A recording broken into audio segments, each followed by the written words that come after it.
Escribe el apóstol Pablo en el libro de Romanos capítulo 7, versículo 15.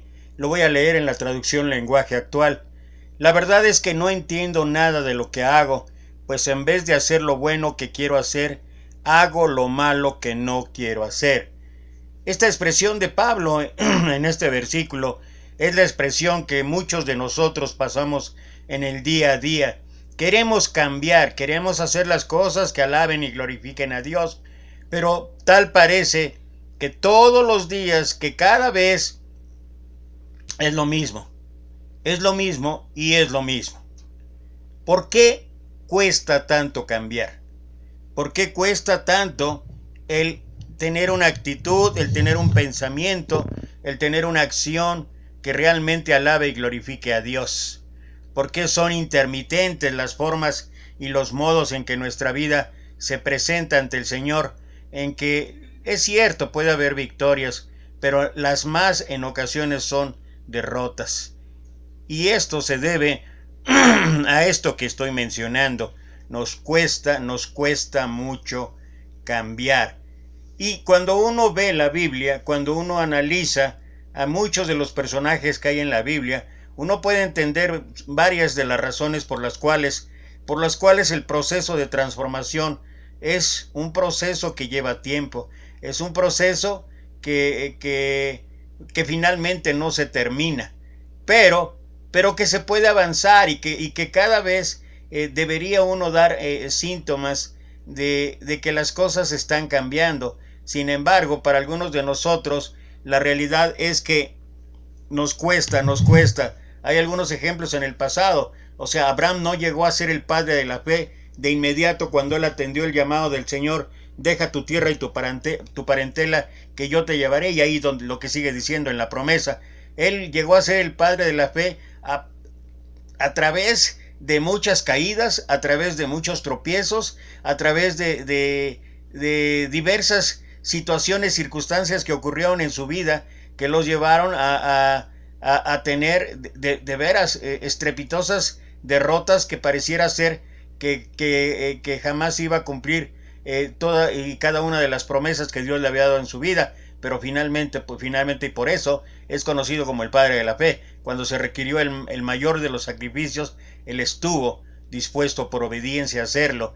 Y podemos mencionar muchos de los, yo creo que de los casos más concretos pudieran ser los mismos discípulos de nuestro Señor Jesucristo, una y otra vez, en particular Pedro, una y otra vez cayendo, una y otra vez tropezando, una y otra vez haciendo, y aún después del gran cambio que vino en su vida, cuando él recibió el Espíritu Santo y dio aquel discurso que conmovió a toda aquella gente que estaba oyendo, y dice la Escritura ahí en el libro de los Hechos 2, que aquel día se convirtieron 3,000 personas que fueron bautizadas.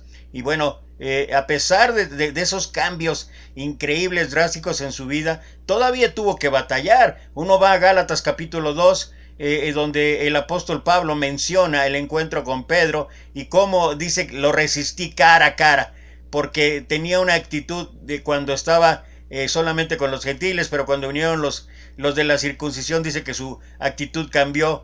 Y en su hipocresía, dice Pablo, arrastró incluso a Bernabé. Lo cierto es que ellos, como nosotros hoy en día, tenemos situaciones que nos llevan por lugares que realmente a veces no quisiéramos, por lugares donde nosotros de una manera podemos ver que pareciera ser que es un fracaso tras fracaso lo que pasa en nuestra vida, y nos cuesta mucho cambiar.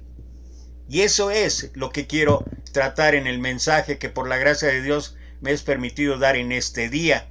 ¿Por qué no puedo cambiar?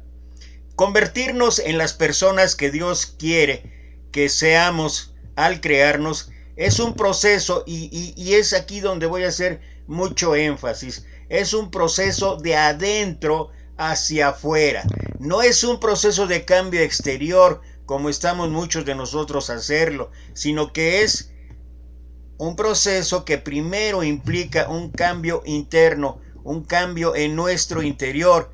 ¿Alguna vez prometimos solemnemente abandonar un mal hábito para caer de nuevo al poco tiempo en lo mismo? Creo que a todos nos ha pasado. Los sentimientos de culpa pueden llevar a uno a prometer a no actuar de la misma manera una y otra vez. Nosotros decidimos hacer lo correcto, pero al día siguiente el ciclo se repite al ceder a las mismas tentaciones. Exactamente lo que dice Pablo: no entiendo lo que hago, pues no hago lo que quiero, sino lo que aborrezco, eso es lo que hago. Y tal vez la derrota nos deja preguntándonos: ¿qué pasa con nosotros? ¿Por qué no puedo vencer ese pensamiento, esa actitud, esa acción? Y es entonces que vemos que la desesperación por el fracaso repetitivo nos produce resignación en algunos casos, pero en otra nos va a producir confusión. Nosotros queremos, Señor, queremos saber, y tal vez cuando imploramos, tal vez cuando elevamos nuestra petición a Dios, le preguntamos: Señor, ¿por qué no puedo cambiar?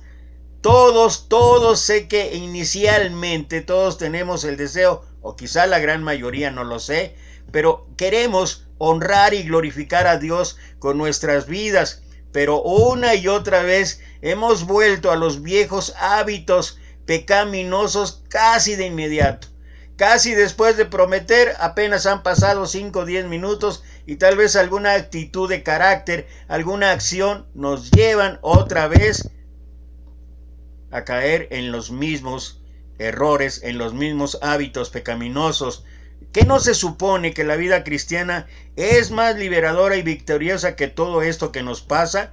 Después de todo, la Biblia, ahí en la segunda carta a los Corintios, capítulo 5, versículo 7, el apóstol Pablo dice: de modo que si alguno está en Cristo, nueva criatura es, las cosas viejas pasaron, he aquí todas son hechas nuevas.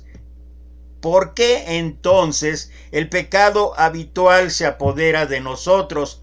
¿No se supone que Cristo es el que cambia todo esto? Si somos nuevas criaturas, ¿por qué seguimos actuando erróneamente? ¿O por qué seguimos actuando incorrectamente? ¿Por qué seguimos actuando mal? Al igual que un buque cuando es encallado, o sea que queda ahí atrapado, nos sentimos como si estuviéramos totalmente atascados. Y a veces así parece nuestra vida en esta lucha con el pecado, en esta lucha de resistencia para cambiar y empezar a actuar conforme a lo que Dios quiere. Entonces, la pregunta sería: ¿cómo podemos quedar libres de las conductas pecaminosas? Bueno, primero tenemos que examinar cómo se produce el cambio en la vida cristiana. La salvación es una obra instantánea de Dios. Esa obra se cumple en el momento en que llevamos o realizamos a cabo el plan de salvación en nuestra vida, que todos conocemos, que es oír, es creer, es arrepentirse, es confesar y finalmente ser bautizados para ser levantados a una nueva vida. Pero, y aquí viene lo importante, y tiene que ver con lo que el Señor habló ahí en Mateo 28, 18 al 20, cuando Él habla acerca de la gran comisión. Solamente voy a tocar el versículo 30, dice: bautizándolos en el nombre del Padre y del Hijo y del Espíritu Santo, enseñándoles que guarden todas las cosas que yo os he mandado. He aquí yo estoy con vosotros todos los días hasta el fin del mundo. Y esto es lo que a veces nos falta reflexionar, pero sobre todo nos falta aplicar en nuestra vida, que ahí empieza un proceso de cambio. Muchos, y lo tengo que decir así, muchos, sobre todo en nuestras congregaciones en la Iglesia de Cristo, pensamos que el bautismo ya lo es todo, se acabó. Ya estamos en el barco, ya no hay ningún problema. Es el error más común y más frecuente, y es el error que nos lleva continuamente a ver cómo es que la vida de mucha gente no cambia. A partir de ese momento en que somos salvados, uno entra en un proceso continuo de transformación que se llama o que lo podemos llamar santificación, es decir, estar cada día más a la estatura de nuestro Señor Jesucristo. El propósito del Señor es moldearnos a la imagen de Cristo, pero este proceso requiere de nuestra cooperación. Es un proceso en el que uno tiene que participar. Si bien es cierto que lo he comentado en otras ocasiones, si hay 1000 pasos entre Dios y nosotros, Dios va a dar 999, pero el último nos toca a nosotros, y es ahí donde se implica nuestra cooperación. Eso es lo que quiere decir la Biblia, o lo que quiere decir el apóstol Pablo cuando escribe allí en Filipenses capítulo 2, versículo 12, ocupaos, nota, ocupaos en vuestra salvación con temor y temblor. Si descuidamos esta responsabilidad, nos encontraremos luchando siempre con los mismos problemas una y otra vez. Pero si nos sometemos a la influencia, si nos sometemos a la potestad, a la autoridad del Espíritu Santo, Él ejercerá su influencia en cada aspecto de nuestras vidas. Los viejos hábitos pecaminosos se disiparán y serán reemplazados por una nueva conducta que sea agradable a Dios. El camino a la transformación es largo.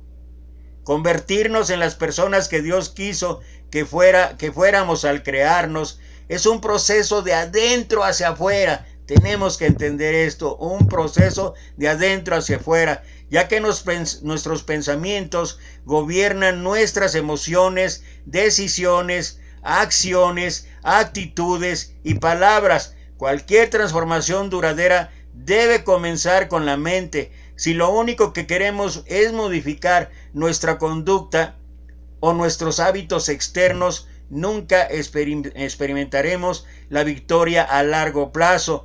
Lo que necesitamos es una nueva manera de pensar, y por eso hablaba de que muchos de nosotros conservamos aún dentro de lo que hasta defendemos como sana doctrina, y no consideramos lo esencial que es esto. Necesitamos el cambiar de adentro hacia afuera. Mira lo que Pablo escribió ahí en el libro de Colosenses, en el capítulo 3, versículos, voy a leer 5, 8, 9, 12 y 13. Dice: haced morir pues lo terrenal en vosotros. Y mira lo que uno tiene que hacer morir: fornicación, impureza, pasiones desordenadas, malos deseos y avaricia, que es idolatría. Pero ahora dejad también vosotros todas estas cosas: ira, enojo, malicia, blasfemias, palabras deshonestas de vuestra boca. No mintáis los unos a los otros, habiéndonos despojado del viejo hombre con sus hechos. Y luego, dice en el versículo 12, vestíos. Esta es la vestimenta. Esta es la vestimenta, debiera ser la vestimenta del cristiano. Esa es la vestimenta real que nos lleva a cambiar. Vestíos pues como escogidos de Dios, santos y amados, de entrañable misericordia, de bondad, de humildad, de mansedumbre, de paciencia, soportándonos unos a otros y perdonándonos unos a otros si alguno tiene queja contra otro, de la manera que Cristo os perdonó, hacerlo también vosotros. ¿Dónde está el énfasis? ¿Está en lo externo? ¿Está en lo exterior? ¿O está en lo interior? Y creo que nosotros ahí es donde en muchas formas o maneras equivocamos, y eso nos lleva a una y otra vez a volver a caer. Porque ponemos mucho énfasis en lo exterior. Si es el vestido ahora ya, sobre todo las mujeres, que la falda larga, que las blusas sin escote, en fin, cubiertos y todo. Pero no solamente es la vestimenta, tanto en mujeres como en varones, sino también las actitudes externas, las actitudes que nosotros, porque la reverencia no tiene que ver con no tener gozo, pero para nosotros la reverencia es estar completamente callados, estar completamente serios, no emitir ni siquiera una sonrisa, y pareciera ser que la reunión en el día del Señor Señor pareciera ser más bien que es una forma de funeral donde todos debemos estar con gestos adustos, y está bien, si esto puede ser un reflejo de respeto y reverencia, está bien que se lleve a cabo, pero lo importante, y lo volvemos a mencionar, y lo dice aquí Pablo, lo importante no es lo externo en prioridad, lo importante es lo interno. Me encanta la justificación que escuché de alguien que dijo, cuando tú vas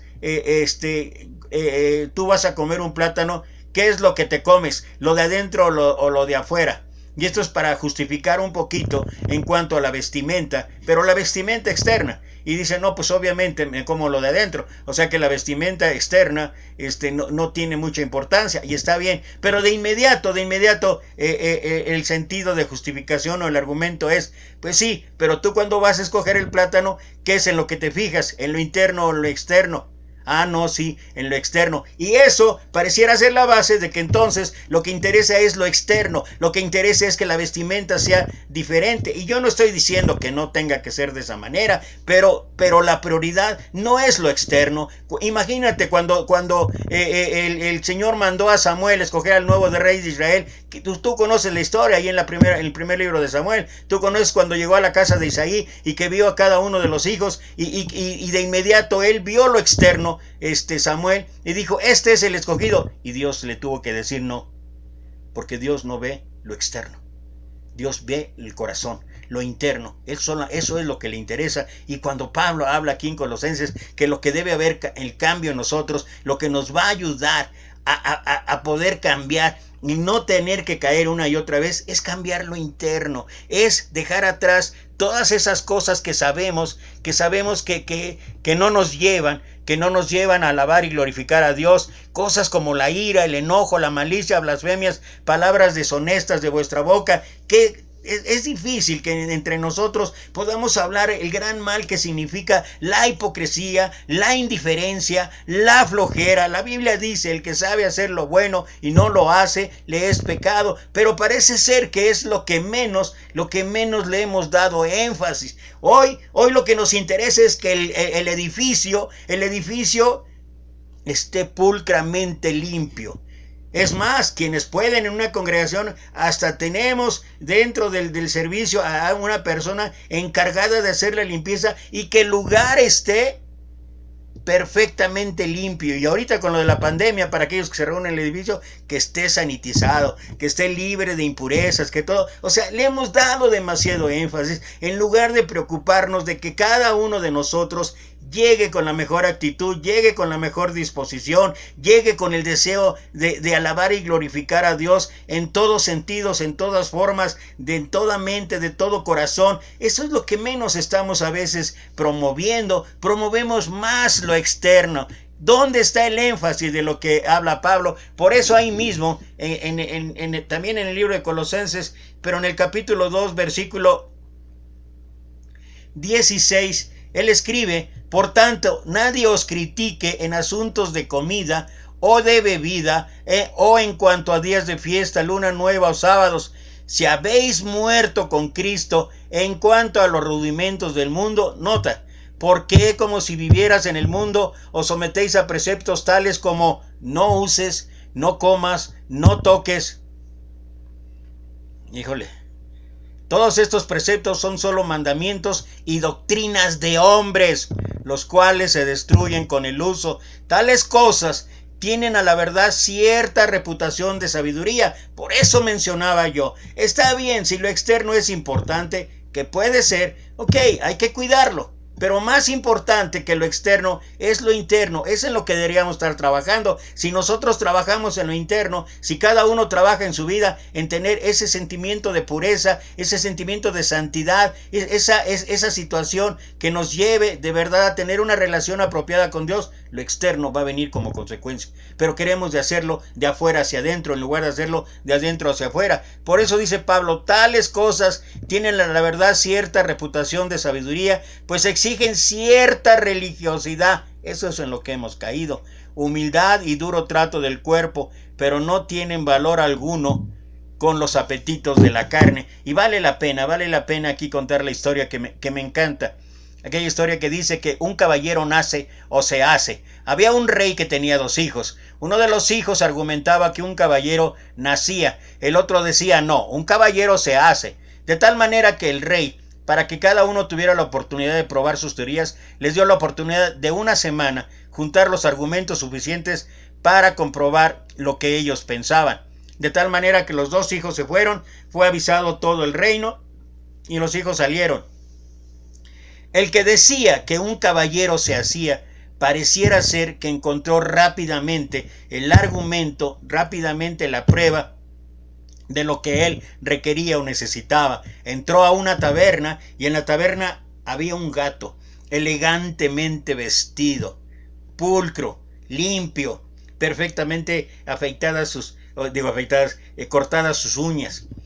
Tenía su gorro, tenía su capa, y no solamente eso, los modales los había cambiado. Ahora era un gato con toda prestancia, y el gato en la charola le servía lo que requerían los parroquianos. Aquel hombre vio aquello, se enamoró de ese argumento, y entonces al dueño de la taberna le compró el animal y se fue. Estaba gozoso, apenas habían pasado 2 días y él ya tenía la prueba.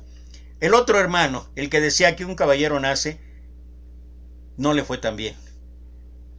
Pasó el segundo, tercero, cuarto, quinto día, y todavía las cosas empeoraron más para él cuando le llegaron noticias de que su hermano ya había conseguido la prueba. Y entonces pasó la semana y un tanto desanimado, desilusionado, regresó al reino sabiendo que había fracasado. Pero en el camino de regreso al reino, él vio algo. Él vio algo y pensó: esto es lo que necesitaba, o esto es lo que necesito. De tal manera que se fue, compró aquello que vio y se fue. Llegó el día en que el rey presentó a sus 2 hijos ante la corte, ante toda la muchedumbre que estaba ahí reunida, y les dio la oportunidad a cada uno de probar su teoría. El que decía que un caballero se hace fue el primero en probar. De un rincón salió el gato todavía elegantemente mejor vestido. Era más elegante aún, con ropaje real. La gente se impresionó y el gato, igual, con su charola, empezó a servir a toda la corte, al mismísimo rey y después a la gente que estaba ahí cerca del rey. La gente estaba asombrada, algunas de las gentes aplaudían. El hijo que decía que un caballero se hace parecía ser que sería el vencedor, pero el rey dijo: no, tenemos que darle la oportunidad a mi otro hijo. El otro hijo solamente lo que llevaba era una jaula cubierta con un paño, de tal manera que él colocó la jaula en medio de la corte, y en ese instante él abrió la jaula, quitó el paño, quitó la tela que cubría la jaula, y de ahí escaparon ratones. Y al momento que escaparon ratones, el gato botó la charola, el gato botó su ropa, el gato se olvidó de todo de todos los buenos modales y corrió a perseguir a los ratones. La prueba estaba dada. Un gato vestido elegantemente le sueltan los ratones y se olvida de quién era. Un cristiano nace o se hace. Un cristiano nace. Nacemos de nuevo en agua y en espíritu, pero se hace día a día, transformando desde lo interno hacia lo externo, porque finalmente estamos hablando de eso, que apenas nos sueltan los ratones y volvemos una y otra vez a la vida antigua, a los viejos modales, a las viejas circunstancias que han perseguido nuestra vida, y todo es a causa de ¿qué? De lo mismo. Queremos cambiar primero el exterior, primero queremos impresionar con la parte externa antes de cambiar lo interno del corazón. Esto puede lograrse solamente por lo que la Biblia habla de renovación. Mira lo que dice Pablo, Romanos capítulo 2, versículo 2.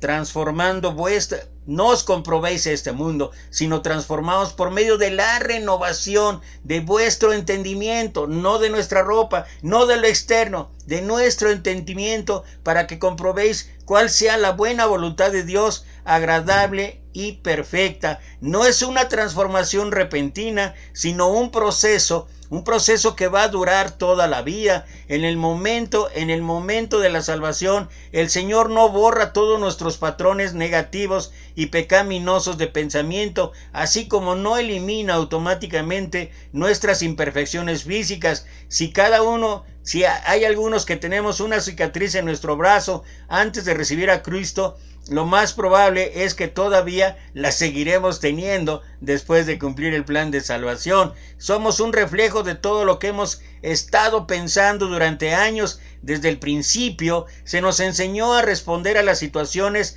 de cierta manera. Esto es algo que se llama cadenas, que se llama en algunas otras formas, se me fue ahorita la palabra, pero paradigmas que tenemos en nuestra vida y que reaccionamos como tal, y se nos olvida que nuestro entendimiento debe ser renovado, debería ser cambiado.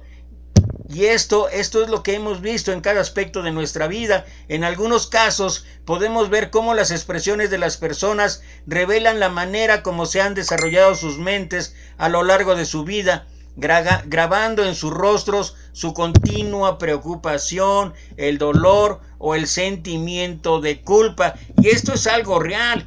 Gálatas capítulo 2 versículo 20, Pablo dice: con Cristo estoy juntamente crucificado, y ya no vivo yo, mas Cristo vive en mí. Y quisiera yo que hasta ahí se acabara el versículo, pero no. El hecho de que Cristo viva en ti no quiere decir que en automático se borró lo demás, porque dice: y lo que ahora vivo en la carne, o sea, todos aquellos paradigmas, todas aquellas cadenas, todos aquellos pensamientos negativos, acciones, actitudes negativas, ahí siguen. Y lo que ahora vivo en la carne, lo vivo en la fe del Hijo de Dios, el cual me amó y se entregó a sí mismo por mí. Ese es el cambio.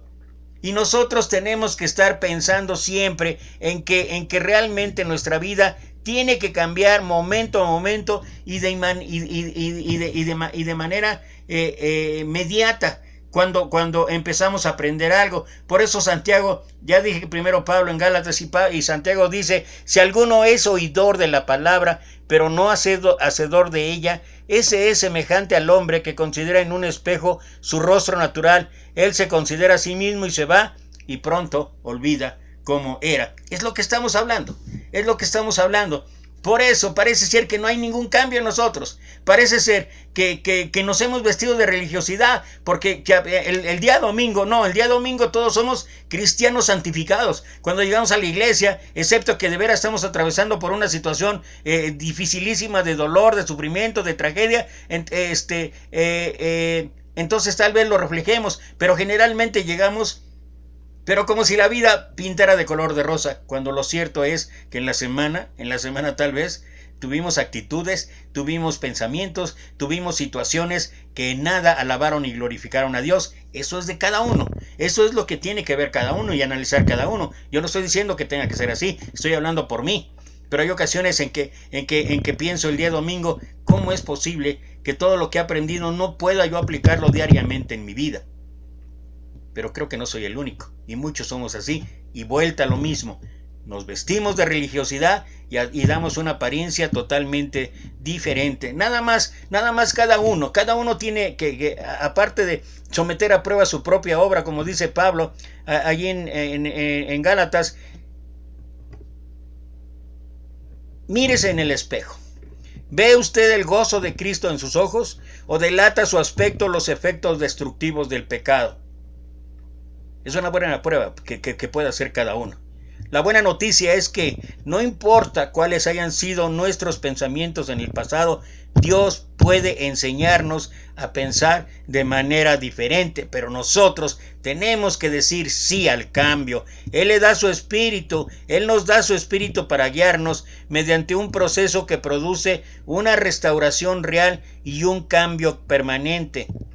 Entonces, lo que tenemos que hacer es analizar dónde nacen los pensamientos, ¿Qué es lo que desencadena los patrones negativos de pensamiento en nuestra vida? El Señor nos ha dado sentidos físicos para que podamos interactuar unos con otros y con todo el mundo. La capacidad de ver, oír, tocar, saborear, oler, es un regalo. Bueno, oler, excepto que... No iba a decir una tontería, pero no. Ok. Todo esto es un regalo. Y bueno, lo que iba yo a decir es que esto es precisamente las primeras señas de esta enfermedad terrible, esta pandemia del COVID. Nos quita el olfato. Y sé que es difícil mencionar por todo lo que ha pasado mucha gente. Y toda la gente que se ha ido incluso. Pero es algo natural. Pero Dios nos ha dado esa capacidad. Ese es un regalo maravilloso de Dios que afecta el desarrollo de nuestros pensamientos y lo que pensamos. Sin embargo, debido a que continuamente estamos siendo influenciados por el mundo que está a nuestro alrededor, a veces no utilizamos esa capacidad de manera que ésta honre a Dios.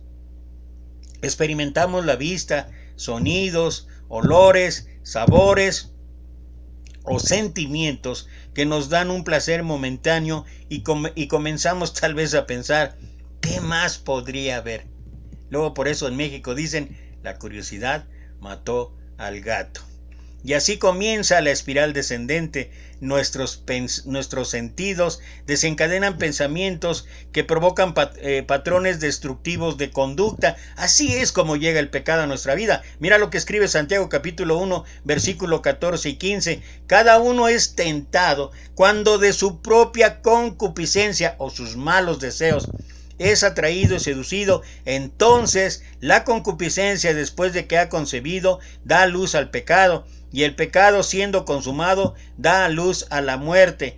Por eso debemos tener discernimiento en cuanto a lo que vemos y escuchamos. Es también la razón por la que el apóstol Pablo nos dice que debemos despojarnos del viejo hombre que está viciado y ser renovados en el espíritu de nuestra mente para vestirnos del nuevo hombre creado a imagen de Dios. Eso es lo que ya vimos en Colosenses en el capítulo 3, pero es lo que también escribe Pablo a los Efesios en el capítulo 4, versículo 22 al 24. Una segunda fuente de pensamientos es el enemigo de nuestras almas. ¿Alguna vez te ha pasado que estás pensando en algún plan o alguna tarea solo para que entre una idea perversa e impía y esta se nos atoria ahí en la mente? Usted podría y usted y yo podríamos preguntarnos, ¿de dónde vino eso?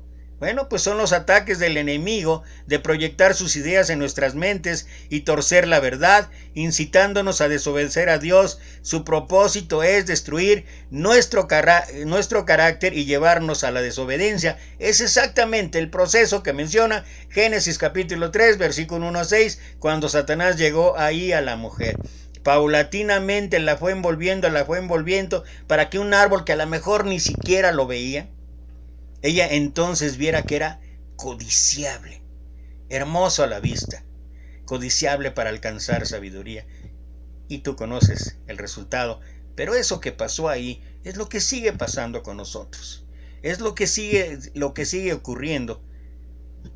Y nuestra manera de responder determinará si cedemos o no a las tentaciones o si nos mantenemos firmes contra las acechanzas del enemigo. Por eso Pedro dice, sed sobrios y velad. Fíjate, sobriedad y velar. O sea, estar atentos, estar despiertos todo el tiempo, porque vuestro adversario, el diablo, anda alrededor buscando a quien devorar, al cual resistid firmes en la fe, sabiendo que los mismos padecimientos se van cumpliendo en nuestros hermanos en todo el mundo. No somos los únicos, todos estamos pasando todo este problema, todo este proceso, y lo que entonces debiéramos hacer es lo que el mismo Pablo habla y dice en Filipenses capítulo 8. ¿En qué debemos ocupar nuestra mente? En todo lo que es verdadero, todo lo que es honesto, todo lo justo, todo lo puro, todo lo amable, todo lo que es de buen nombre. De esa manera permitimos que nuestras mentes sean transformadas por estas cosas, porque si no, es seguro que vamos a acabar mordiendo el anzuelo del enemigo, y cuando nos damos cuenta, ya caímos. No importa de qué manera nuestras mentes sean bombardeadas por las tentaciones, debemos recordar que como creyentes no tenemos que ser esclavizados por el pecado. Estad pues firmes en la libertad con que Cristo nos hizo libres, y no estéis otra vez sujetos al yugo de esclavitud. Dice Pablo, Gálatas capítulo 5, versículo 1. No somos víctimas, sino hijos de Dios Todopoderoso. Tenemos dentro de nosotros una potente influencia positiva que es más poderosa que el enemigo, el Espíritu Santo de Dios, porque somos morada del Espíritu de Dios. Tenemos el poder para extinguir las flechas de las flechas de fuego del enemigo. Es lo que Pablo habla, haciendo mención a la vestimenta espiritual, a la armadura espiritual. Allí en la carta a los Efesios, en el capítulo 6, del 10 en adelante, y particularmente el versículo 16, por la presencia del Espíritu Santo, somos también capaces de conocer la mente de Cristo, llevar nuestros cautivos nuestros pensamientos a Él y vencer toda tentación. Es lo que Pablo explaya ahí en la primera carta a los Corintios, capítulo 2, versículo 16, capítulo 10, versículo 13, y segunda carta a los Corintios, capítulo 10, versículo 3 al 5. ¿Cómo llevamos a cabo la renovación de nuestra mente? Dios nos llama a ser vigilantes y cuidar de nuestras mentes en todo momento. Si no lo hacemos, los valores y los propósitos mundanos se introducirán sutilmente e influenciarán nuestra manera de pensar. Cada vez que nos permitimos ser conformados al enemigo, el enemigo consigue un punto de apoyo en nuestras mentes, y cuanto más nos sometemos a esos pensamientos, más fuerte es seguro que se va a volver su control. Tenemos que elegir sabiamente qué pensamientos aceptaremos y cuáles vamos a rechazar. No basta resistir las mentiras del enemigo, debemos también y de manera deliberada llenar nuestra mente con la verdad de la palabra de Dios. Recuerda el ejemplo máximo de nuestro Señor Jesucristo cuando fue llevado al desierto. Ahí fue tentado por Satanás, pero a cada uno de los retos que Satanás le presentó al Señor, ¿cómo fue la respuesta del Señor? Escrito está. Cuando tenemos un versículo listo en nuestros labios que refute una mentira de Satanás, tenemos la herramienta, tenemos el arma, tenemos la munición espiritual más poderosa posible. Tal vez sientes como si estuvieras en una cuerda de un tira y afloja entre Dios y el pecado, siendo jalado en todo tiempo por dos direcciones opuestas. Pero no nos castiguemos cuando haya un fracaso, más bien confesemos nuestras faltas, y hay que arrepentirse. Es lo que habla primera carta de Juan capítulo 1 versículo 8, donde establece: si decimos que no tenemos pecado, nos engañamos a nosotros mismos y la verdad no está en nosotros. Pero el versículo 9 dice: si confesamos nuestros pecados, Él es fiel y justo para perdonar nuestros pecados y limpiarnos de toda maldad. Esto es lo que hace Dios con nosotros. En esos momentos tenemos que recordar que estamos involucrados en un largo proceso y que no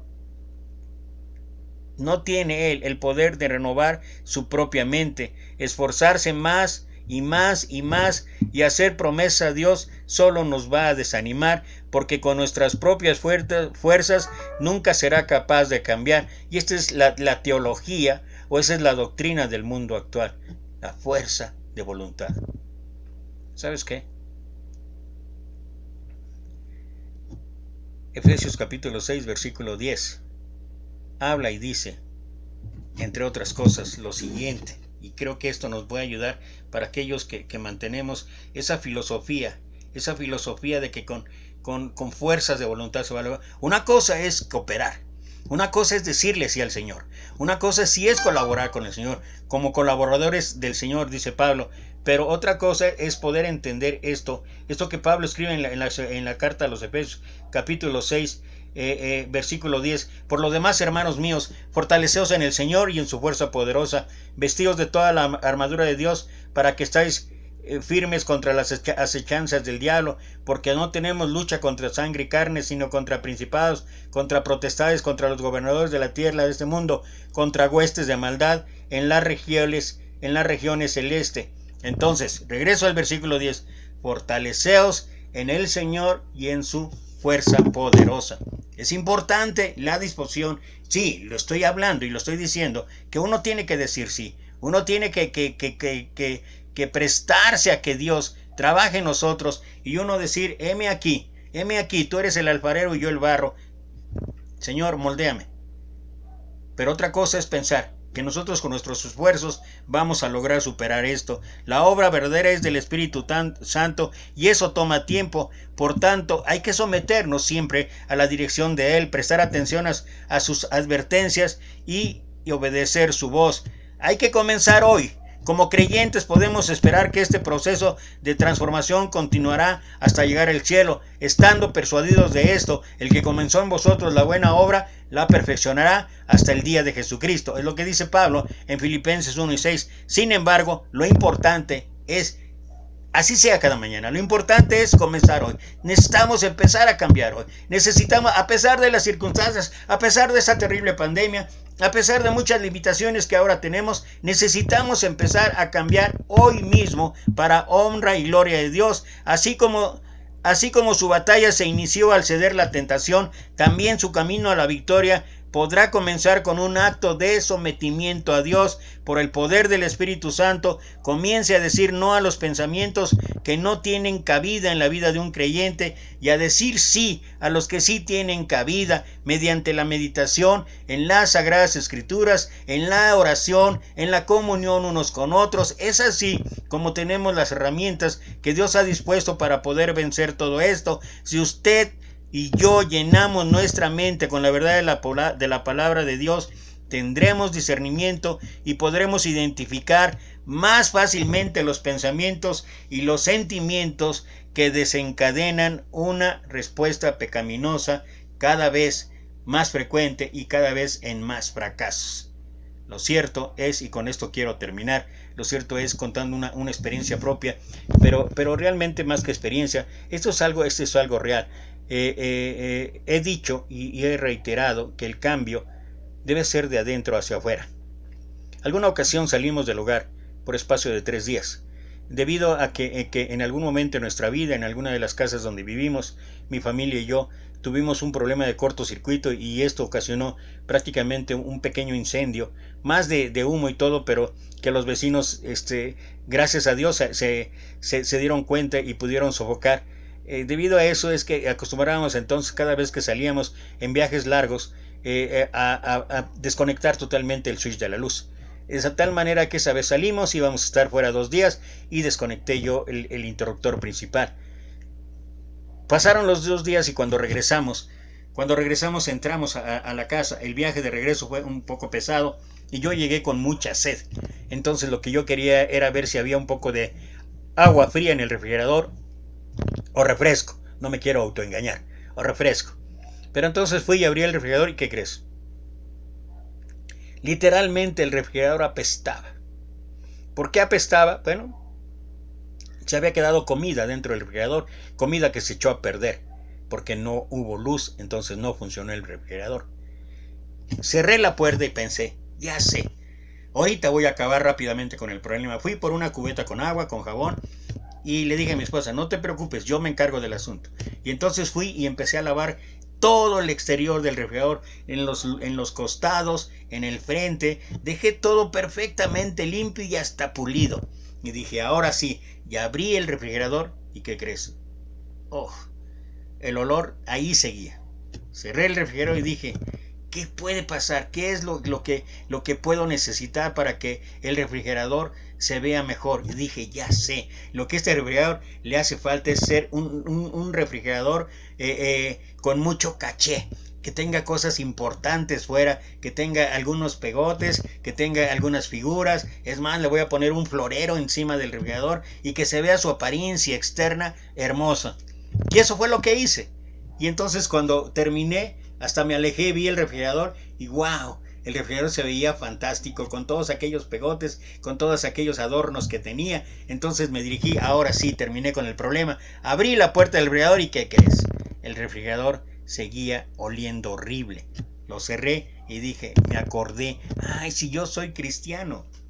Y como soy cristiano y debo de memorizar versículos, me va a ayudar mucho tener versículos pegados allí alrededor del refrigerador, de tal manera que empecé a escribir en unas etiquetas y empecé a pegar a todo alrededor del refrigerador. Allí estaba Juan 3:16, ahí estaba Filipenses capítulo 1 versículo 5, ahí estaba Apocalipsis capítulo 3 versículo 20, ahí estaba Gálatas 2:20, ahí estaba 2 Corintios 5:17, en fin, una serie de versículos que wow, decía yo, esto es lo que requería mi refrigerador. Ya se volvió hasta un refrigerador bíblico, de tal manera que fui y abrí el refrigerador. ¿Y qué crees? El refrigerador seguía oliendo feo. Y tú pensarás que estoy loco. Bueno, puede ser. Pero realmente lo que yo estaba haciendo con el refrigerador es lo que muchas gentes de nosotros, cuando conocemos a Cristo, hacemos. Queremos cambiar el exterior, cuando sabemos que muchos de los o todos los problemas que tenemos vienen de adentro. Por eso el Señor habla y advierte acerca del corazón. Engañoso es el corazón, perverso más que todas las cosas.